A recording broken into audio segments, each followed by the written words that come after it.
반갑습니다. 이관영입니다. 이번 시간은 우리가 공학 설계 이해하기에 대해서 우리가 학습을 하도록 하겠습니다.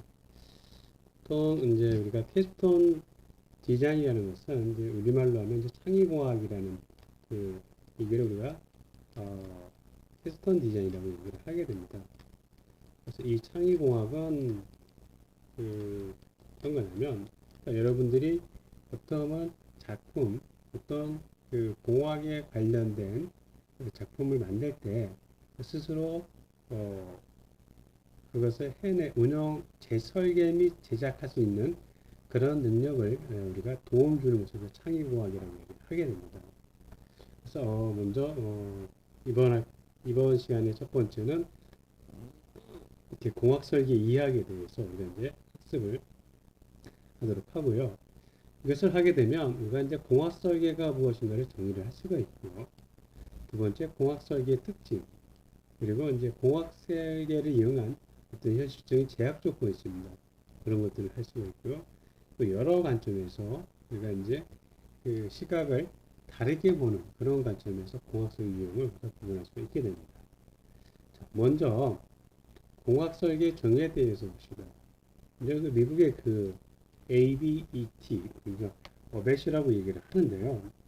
뭐 A라는 것은 간단하게 우리가 이제 이것이 그 이니시에이션, 그러니까 어브리베이션인데 이 A라는 것이 이제 어플리케이션하고 그리고 B는 이제 보드, for engineering, 그다음에 테크놀로지라고 얘기를 합니다. 그래서 미국에서의 공학 설계는 이렇게 어벳이라고 정의했는데 이건 뭐냐면 말 그대로 어떤 필요한 것을 만들기 위한 그 시스템과 구성 요소. 그래서 우리가 이제 미국에서의 공학 설계 개념이라고 얘기를 합니다. 또는 이와 같은 프로세스를 고안해내는 과정. 그것을 미국에서는 이제 공학 설계라고 얘기를 하고요. 한국에서는 이 공학 설계를 어비크라고 얘기를 하게 됩니다. 그래서 대진대에서는 이 공학 설계하는 과가 현재 전자과가 이제 공학 설계를 하고 있고요. 그래서 한국에서는 이제 이것을 이제 어비크를 우리가 한국공학교육인증원이라고 하고 미국의 어벳은 미국공학교육인증원이라고 합니다. 그래서 역시 그 어비크도 우리가 어플리케이션, 그리고 B가 보드, 그 다음에 엔지니어링 에듀케이션, 그리고 K가 이제 코리아가 그런 그 어브리베이션의 이니셜이고요. 그래서 한국에서 말하는 공학 설계하는 것은 주로 어떤 거냐? 필요한 것을 만들기 위한 시스템 요소 및 프로세스, 이와 같은 것을 고안하는 과정. 그래서 우리가 한국에서는 역시 미국과 같은 이와 같은 개념을 갖다 도입을 했기 때문에 비슷하게 됩니다. 결국 이것은 내가 본인들이 원하는 목표에 부합되도록 기초과학, 수학, 공학 등을 적용해서 다양한 자원을 공유하는 의사결정 과정. 그것이 한국에서 어빅이라고 합니다.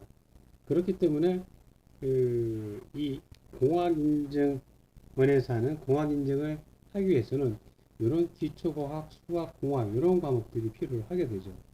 그러다 보니까 여기에 뭐 확률 통계, 이런 공업 수학 이런 과정이 들어가게 됩니다. 이와 같은 과목은 이제 또 학생들이 그렇게 선호하지 않는 과목이 되죠. 그다음에 그렇게 하다 보니까 각 학과에서 학생들이 선호하지 않는 과목이 이런 그 공학 인증 과목을 인증을 하기 위해서 들어가다 보니까 학과에서 이렇게 크게 학생들이 선호하지 않으니까 이렇게 크게 대응하지는 않고 있습니다. 어쨌든 이 공학 설계를 좁은 의미와 그다음에 광의 의미가 있는데 좁은 의미의 공학 설계는 이게 인간의 편의와 복리를 증진하는 공학적인 결과물을 얻기 위해 만들어지는 공학자의 전문 행위라고 하는 거고요. 어쨌든 그 공학 설계는 말 그대로 또 주어진 어떤 제한 조건에서 우리가 원하는 그런 기능을 만들어내는 공학적 결과물을 우리가 공학 설계라고 얘기를 하게 됩니다. 자, 그러면 우리가 공학 설계의 결과물은 어떻게 있나 보자는 거죠. 공학 설계의 결과물은 처음에 아이디어 스케치, 말 그대로 아이디어를 개략적으로 설명하는 어떤 그런 설계도를 얘기하는 거고요. 또 제품 도면은 부품도 조립도 세분사 이런 것들을 우리가 설계도를 표현하는 겁니다. 그러니까 이제 어떤 CAD라든가 컴퓨터 CAD 같은 것을 도움으로 받아서 하는 거고요. 그리고 공학적 해석 결과, 응력, 기구학적 메커니즘 뭐 여러 가지 그 시뮬레이션 툴들을 이용해서 소프트웨어를 이용해서 하는 거고요. 그리고 공정도 작업과 제조 과정을 알기 쉽게 도면을 나타내는 프로그램을 말하면 어떤 순서도 이런 것을 하게 되고요. 그리고 이렇게 다 만들어냈으면 그 제품에 대한 시험 평가 보고서는 것입니다. 그 제품이 정말 제대로 정상적으로 동작을 하는지 거기에 대한 시험 결과가 있어야 되고요. 그 시험 가기 위해서 시험 내용들이 나오고 그리고 이것이 제대로 시험 평가가 제대로 이루어지면 품질 보증서 같은 경우가 있게 됩니다. 여기에는 시험 교육이나 제품 교육서가 포함이 되게 됩니다. 이렇게 이와 같은 것을 우리가 6가지 과정을 공학 설계 결과물로 얘기를 하게 됩니다. 자, 공학 설계 특징을 먼저 보면 우리가 그 공학 설계가 어떤 진정한 그 의미를 가지려면 우리가 그 설계에서 얻은 결과물을 토대로서 그 실제 시제품, 이제 산업체에서는 이 실제 시제품을 이제 프로토타입이라고 얘기를 합니다. 또는 뭐 테스트베드라고 얘기를 하는데 이런 시제품을 만든 다음에 이것을 시험 평가를 거칩니다.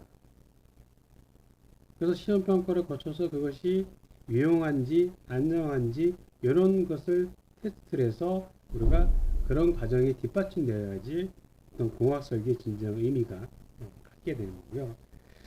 그래서 공학 설계를 제대로 수행하려면 이와 같은 그 약 5가지의 그 공학 설계 특징을 이해하고 있어야 되는 겁니다. 먼저 첫 번째, 공학 설계는 여러 분야가 연계된 매우 유기적인 과정이다. 이런 거죠.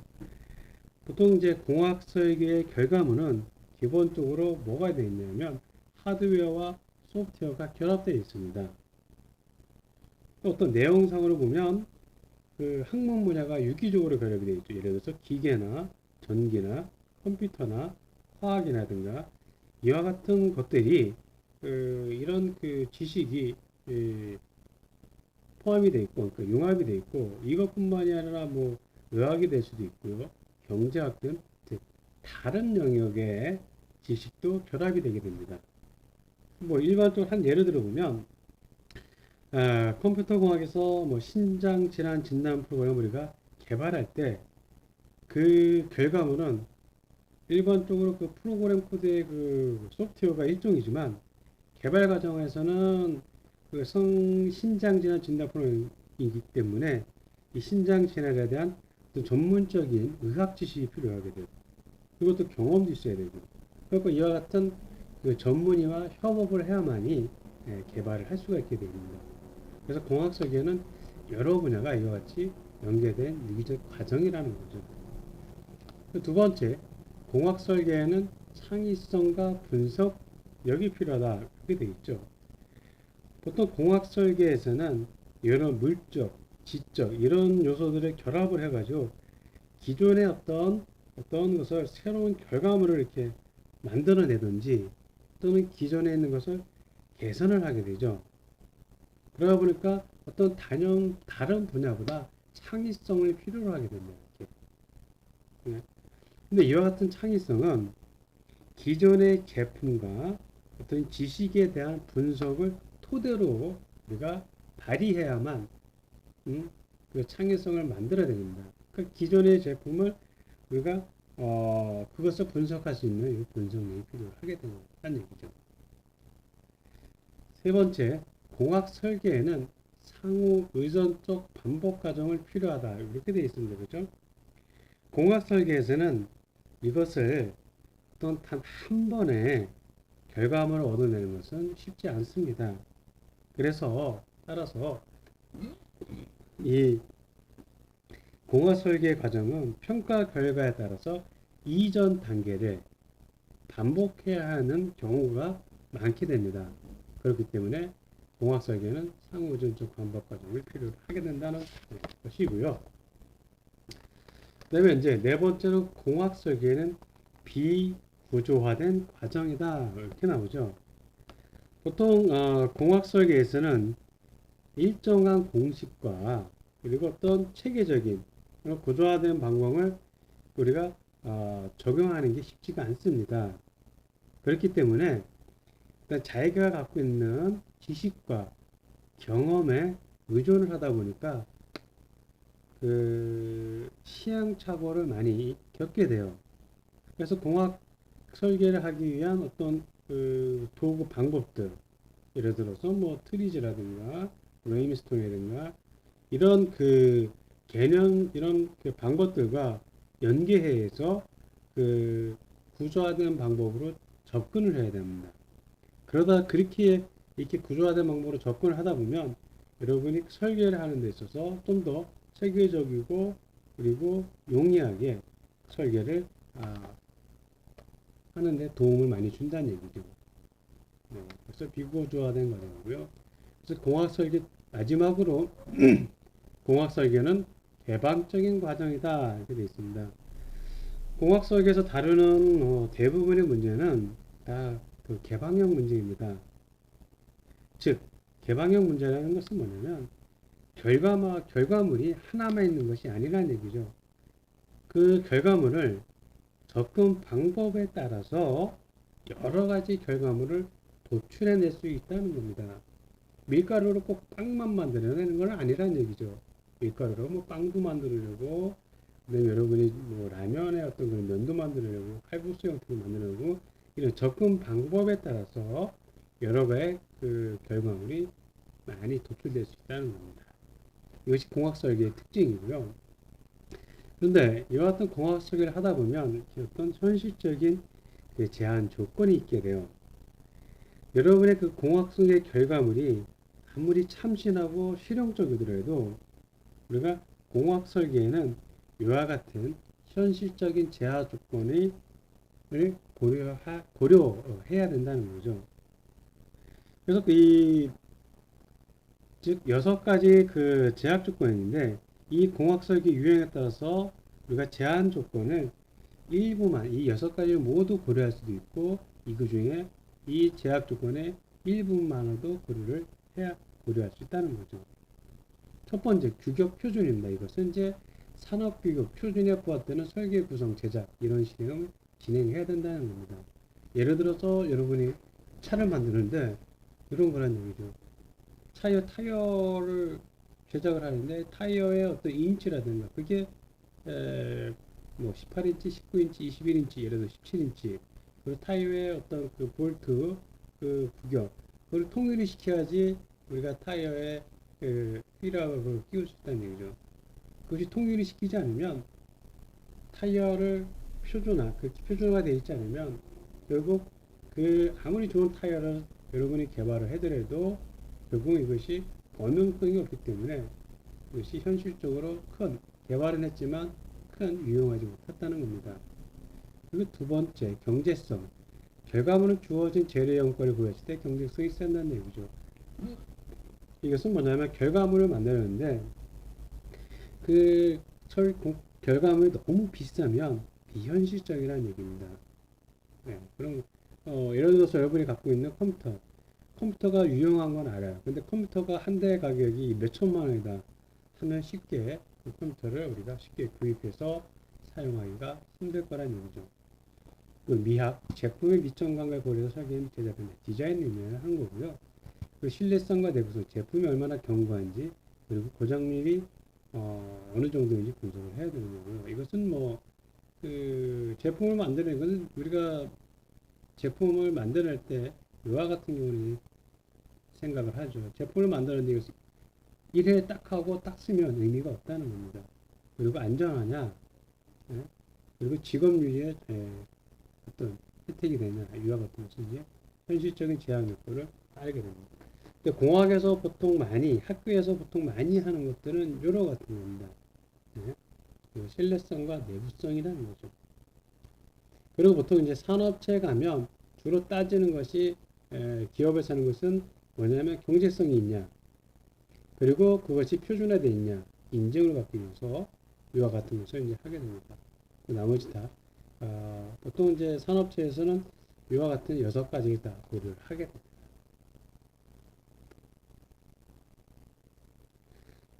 그 다음에 설계 심도에 따른 구분을 보면 공학 설계는 이제 어떤 관점에 따라서 보느냐에 따라서 이것을 구분을 하게 되는데 우리가 그 공학 설계를 수행할 때 특정 유형의 설계에 집중하는 것이 보통 일반적입니다. 예.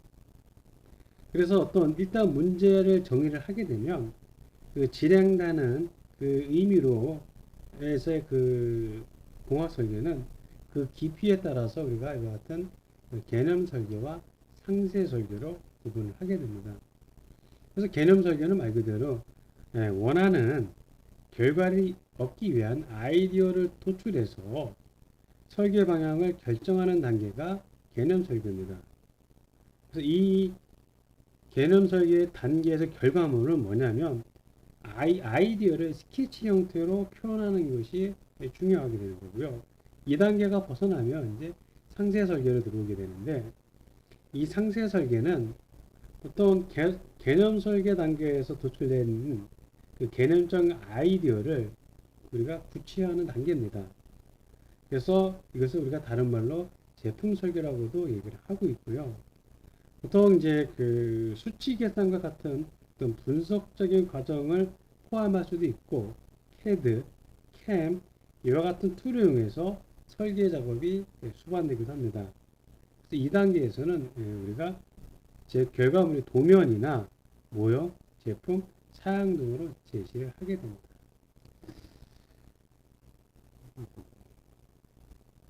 자, 그리고 또 이제 실제 이제 이 설계가 적용되는 기술 수준에 따라서 우리가 이렇게 다시 적응 설계, 개발 설계, 신규 설계 세 가지로 구분을 하게 될 수가 있게 되고요. 그래서 적응 설계는 어떤 거냐면 이렇게 기존 설계에 큰 변화를 주지 않고 변형을 약간 변화해주는 낮은 수준의 설계입니다. 네. 이럴 때는 어떤 새로운 지식이나 기술이 많이 필요하지가 않아요. 일반적인 훈련받은 기술로 이 공학자가 기존의 기술을 적용해서 쉽게 이것을 적용할 수가 있고요. 따라서는 기술적 발전이 없는, 기술적 어떤 차이가 없는 굉장히 낮은 수준의 설계에 해당되는 것이 적응 설계입니다. 그 다음에 두 번째, 개발 설계는 기존 설계로부터 출발하지만 과학적인 지식과 많은 훈련이 요구되는 발전적인 설계 단계를 우리가 개발 설계라고 얘기를 합니다. 네. 이것은 결과물이 기존의 이전 과학하고는 많이 다르게 돼요. 그래서 이것은 개발물이 기술적으로 상당히 개선되는 그런 단계에 요구되는 거고요. 그리고 마지막으로 신규 설계를 보면 보통 신규 설계는 우리가 말 그대로 신규예요. 지금까지 없었던 완전한 새로운 결과물을 만들어내는 높은 수준의 설계를 우리가 신규 설계라고 합니다. 그렇기 때문에 그래서 상당한 수준의 과학적 지식하고 창의성이 높게 요구되는 어떤 높은 수준의 설계를 우리가 신규 설계라고 하게 돼요. 그래서 설계 수준에 따라 적응성은 약간 개발 설계는 적응 설계보다 훨씬 더 많이 변화시켜주는 신규 설계는 창의성이 네 잠깐만 됐고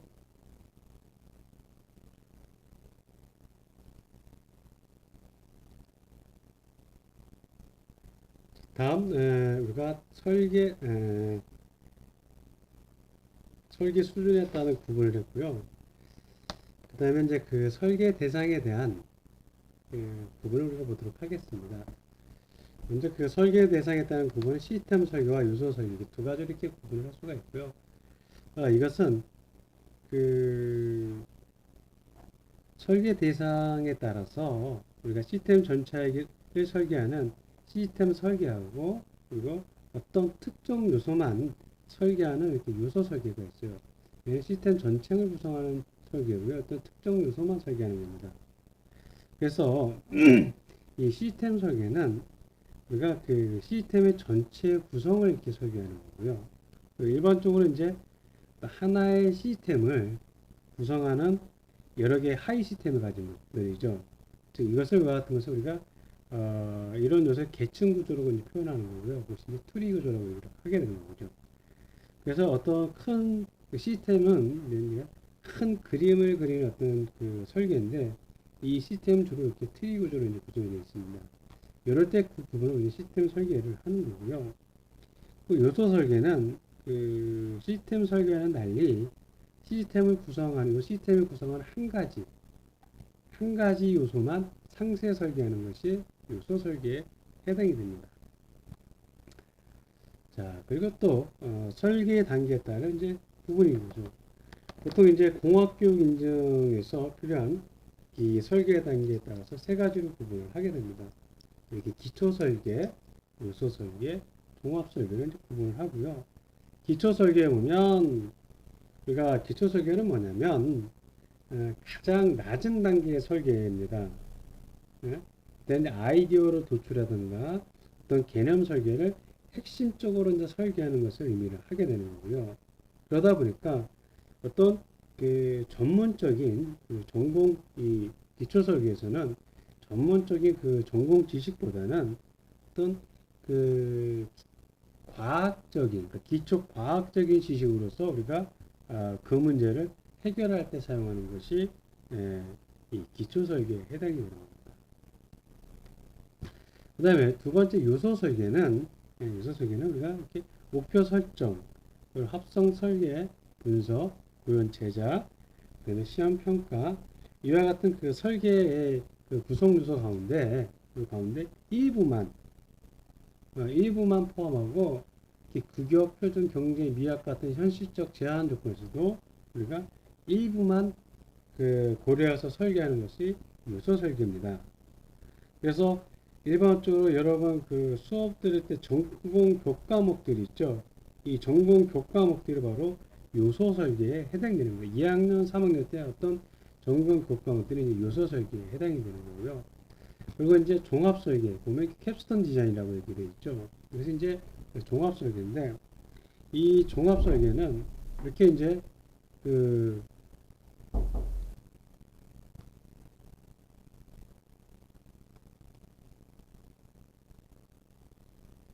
자, 그래서 우리 지금까지 공학 설계 유형까지 학습을 했고요.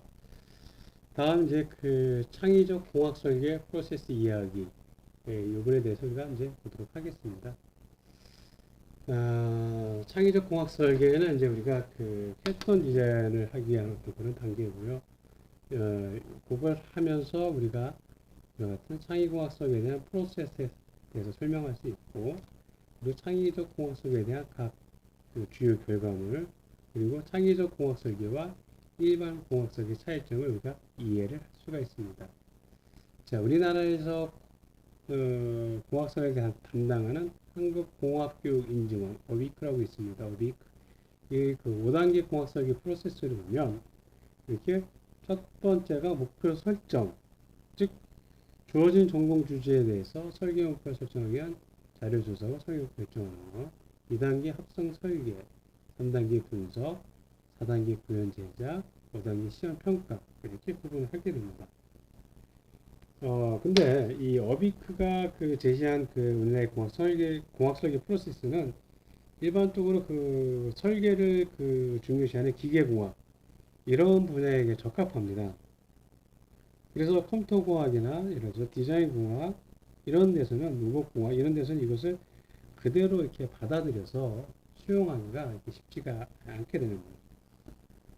즉, 그 목표 설정 요 단계가 이 단계의 세부 내용이 어떤 그 문제 인식에 대한 것인지 아니면 어떤 문제에 대한 정의에 대한 것인지 불명확하다는 거죠. 따라서 이 한국공학교육인증원 어비크의 공학설계 그 프로세스를 이제 우리가 기초로 하되 그 각 전공 분야에 적합한 용어로 필요한 그 프로세스를 따로 학생들에게 제시를 해야 됩니다. 예를 들어서 이제 컴퓨터공학과 같은 경우는 이제 소프트 개발을 위해서 뭐 어떤 뭐 폭포스 모델이라든가 여기에 따라서 계획, 요구 분석, 설계, 구현, 시험 디버깅, 그리고 배포, 유지 보수, 뭐 이와 같은 디버깅이라든가 유지 이런 게 들어가 있는데 여기가 없죠. 예. 이런 것이 이제 그 예를 들어서 컴퓨터 같은 경우에 과 같은 경우는 그런 그 설계 프로세스가 이렇게 들어가야 되거든요. 그러다 보니까 이렇게 다양한 공화 설계 프로세스가 이제 존재를 하게 됩니다. 그래서 이와 같은 그 다양한 공화 설계 프로세스는 그 어떤 그 문제 해결을 하는 데 있어서 공학 문제만 국한되지 않고 공학 설계보다 넓은 의미로 우리가 이제 사용을 하게 됩니다. 그래서 이 문제 해결에 관련된 프로세스는 얼마든지 이제 공학 설계에 적용할 수 있고요. 어, 좁은 의미의 문제 해결은 문제가 이제 제시된 다음에 해결책을 찾는 것을 나타내지만 넓은 의미의 문제 해결은 뭐냐면 그 문제를 인식하는 단계에서부터 출발을 하게 됩니다. 그래서 여기서는 이제 넓은 의미의 문제 해결을 우리가 적용하는 거에 대해서 학습을 하도록 하겠습니다. 윌러스의 그 4단계설이 있습니다. 준비 단계, 부화 단계, 조망 단계, 검증 단계 이렇게 됐는데 이 준비 단계에서는 문제를 찾아가지고 그 문제에 관련된 이론과 자료를 수집을 하게 됩니다. 그 다음 부화 단계에서는 그 해결책이 도출될 때까지 여러 가지 아이디어를 이제 조합을 하게 됩니다. 그리고 이제 이 조망 단계에서는 이게 이제 아이디어 조망 단계라고 얘기를 하게 되는데 이때는 이제 부화 단계로부터 이제 해결책을 도출하고 그리고 마지막으로 검증 단계에서는 해결책의 유용성을 평가를 하게 되는 거죠. 여기서는 유용성을 평가를 하게 됩니다. 이와 같은 그 단계가 윌러스의 4단계 설정을 하게 됩니다. 그 다음에 뭐 이작생과 트래핑과의 그 CPS 프로세스라는 것이 있는데 이와 같이 5단계로 구분하게 됩니다. 그래서 이 CPS 프로세스는 어떤 그 문제를 우선적으로 발견을 하고 그 다음에 그 해결책을 하기 위해서 다양한 아이디어를 도출을 하게 되는 겁니다. 이 CPS 프로세스는. 그래서 도출한 다음에 이제 실행 가능한 그 중에서 실행 가능한 아이디어를 이제 선별하고 실행 계획을 수립해서 최종적으로 실행을 하게 되는 거죠. 그래서 이제 CPS를 Creative Problem Solving 해가지고 이거는 이제 우리말로 하면 창의적 문제 해결이라는 거죠. 그래서 이 CPS는 어떤 기업뿐만이 아니고 다양한 상황에서도 매우 유용하게 사용할 수 있는 아주 강력한 창의적 문제 해결 방법으로 우리가 인정받고 있게 됩니다. 그래서 문제 해결하기 위해서는 다양한 아이디어를 도출합니다. 거기서 그 다양한 아이디어 중에서 실행하는 아이디어를 선별을 하고요. 그래서 이제 그 선별된 아이디어 실행 계획 수립을 하고 실행을 하게 됩니다. 다음은 이제 그 FPSP의 6단계 프로세스가 이렇게 주어지게 됩니다. 얘는 이 FPSP는 앞에서 배운 CPS를 기반으로 해서 그 미래에 일어날 문제를 미리 발견하고 해결하는 그런 도출 프로그램입니다. 그래서 그래서 이제 그 FPSP는 이제 창의성에 대한 토론사라는 사람이 있는데 이 사람이 이제 개발한 거고요. 그래서 이제 그 개인이나 집단이 그 창의성을 발휘하기 위해서 어떤 가상의 미래 상황에서 발생할 수 있는 그런 문제를 미리 찾아내 가지고 그 문제를 발견해내는 능력 또는 문제를 발견해냈으면 그것을 해결책을 도출해내는 어떤 문제 해결 능력 이런 것을 동시에 개발하는 것이 이 FPSP의 목표에 해당이 됩니다. 그래서 FPSP는 이와 같이 우선 도전을 확인을 하고요. 그 다음에 핵심 문제를 선정을 하게 됩니다. 그래서 아이디어를 생성한 뒤, 그 다음에 그 판단 준거에 가서 판단 준거를 만들고, 여기서 적용하고, 최종적으로 실행을 하게 됩니다. 그 다음에 또 다른 방법을 가나자와 공업다이 5단계 프로세스가 있습니다. 역시 뭐 가나자와 공업다이가 이제 일본에 해당되는 거죠. 그래서 이 가나자와 공업대학에서는 이 프로세스가 스스로 그 행동하는 기술자를 육성하는 것이 목표입니다. 그래서 이렇게 5단계 프로세스로 구성이 됐어요. 그래서 이 프로세스의 특성은 뭐냐면 문제 발견 단계에서부터 프로젝트를 우리가 여기서 주제를 결정을 합니다. 먼저 발견 단서부터 어떤 프로젝트를 주제를 결정을 하는 거예요. 그런 다음에 그 달성할 목표를 여기서 설계 사항을 결정을 합니다. 그러다 보니까 그 과제를 명확하게 하고 이어서 그 과제가 명확해지면 아이디어를 이제 도출해내기 시작합니다. 그래서 아이디어가 도출이 되면 그 아이디어를 이제 평가를 하게 되는 거죠. 그래서 평가해서 이 아이디어가 문제 발견에는 그 설계사항을 만족하느냐를 가지고 최종 아이디어를 선택을 하게 됩니다. 그 최종 아이디어가 선택이 되면 이것은 이제 상세 설계 등으로 어떤 실험 해석이라든가 뭐 기능 성능 확인 뭐 그런 걸 통해서 상세 설계를 수행해서 아이디어를 우리가 구체화를 하게 됩니다. 그래서 이 아이디어 구체에서는 앞에서 얘기한 상세 설계를 통해서 우리가 아이디어를 구체를 하게 되는 거고요. 이제 미국으로 넘어가면 미국에서 보면 그 미시간 대학의 5단계 프로세스라는 것이 있게 됩니다. 그래서 미시간 대학의 화학공학과 스콧 포글러라는 교수가 제안을 했고요. 이렇게 5단계로 이제 구성이 되고요. 이 단계에서는 이제 뭐 문제 정리하고요. 아이디 도출하고 그다음에 최적 개선 정해서 그리고 그것을 구현해서 이제 평가하는 그런 단계고요. 화학공학과에서부터 했던 거고요. 그 다음에 이제 마지막으로 그 스탠포드 대학의 D스쿨 디자인 싱킹 5단계라는 것이 있습니다.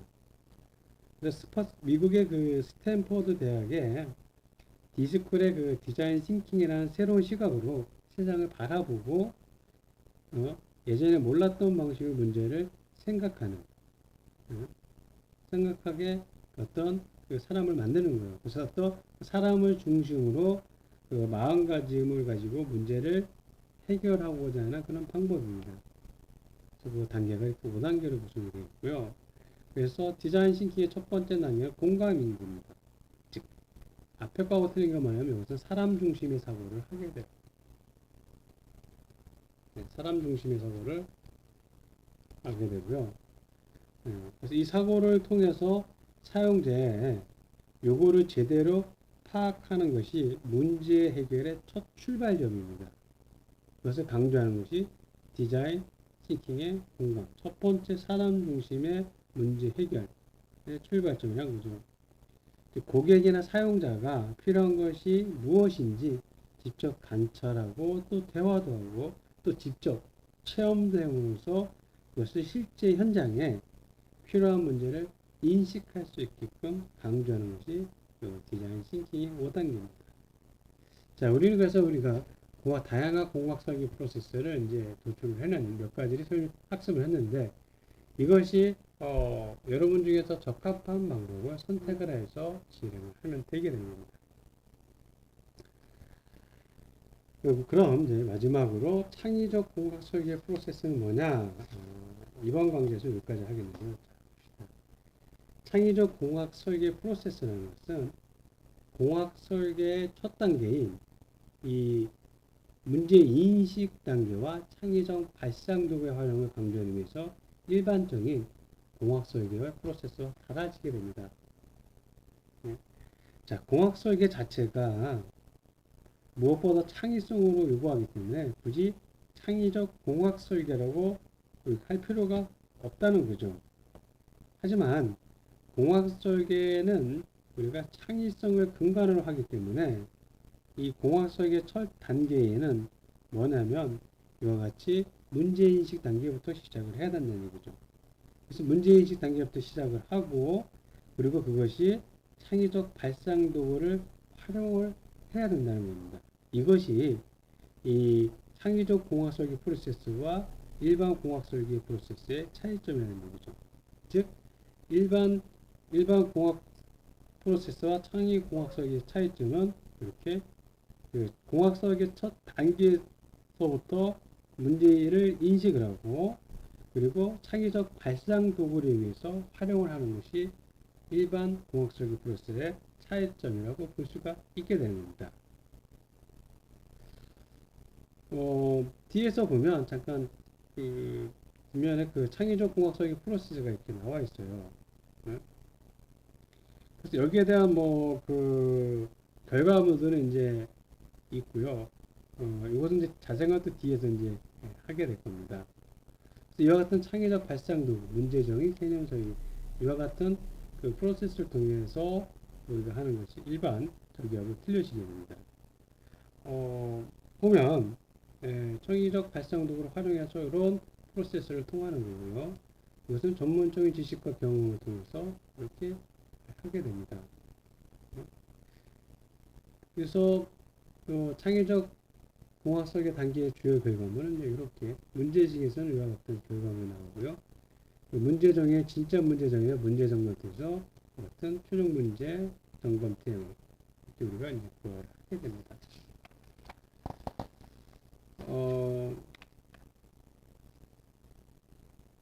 뭐 여기에 대한 그 아이디어는 나중에 이제 뒤에서 혹시 뭐 아이디어 싱킹이라든가 그런 문제가 있으면 이제 하도록 하게 될 거고요.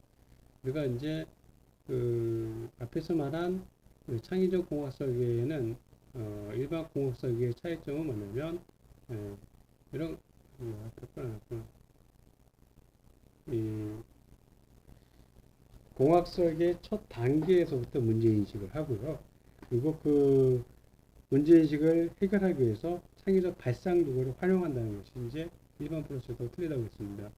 방위적 발상 도구가 이런 거예요. 브레인스토밍, 기술 진화 법칙, 트리즈, 이와 같은 것이 창의적 발상 도구라는 거죠. 문제인식을 하기 위해서는 브레인스토밍과 시스템 사고, 기술 진화의 법칙, 문제 정의를 하기 위해서는 이렇게 5가지 호라이트 도표, 원인 결과 도표 이렇게 있다는 거죠. 이와 같은 것들을 뭐 여러분이 다 할 필요는 없고요. 이와 같은 것 중에서 여러분이 하나만 선택해서 필요에 의해서 하면은 확실한 겁니다. 그래서 여기까지가 우리가 이제 창의적 발상, 창의적 공학 설계에 대해서 우리가 이제 학습을 한번 다뤄봤고요. 다음 시간, 다음 장에서는 주로 할 것이 뭐냐면 이 창의적 발상 도구가 어떤 것들이 있나 거기에 대해서 우리가 한번 학습을 하도록 하겠습니다. 이번 강좌 학습하느라고 여러분 수고 많이 하였습니다.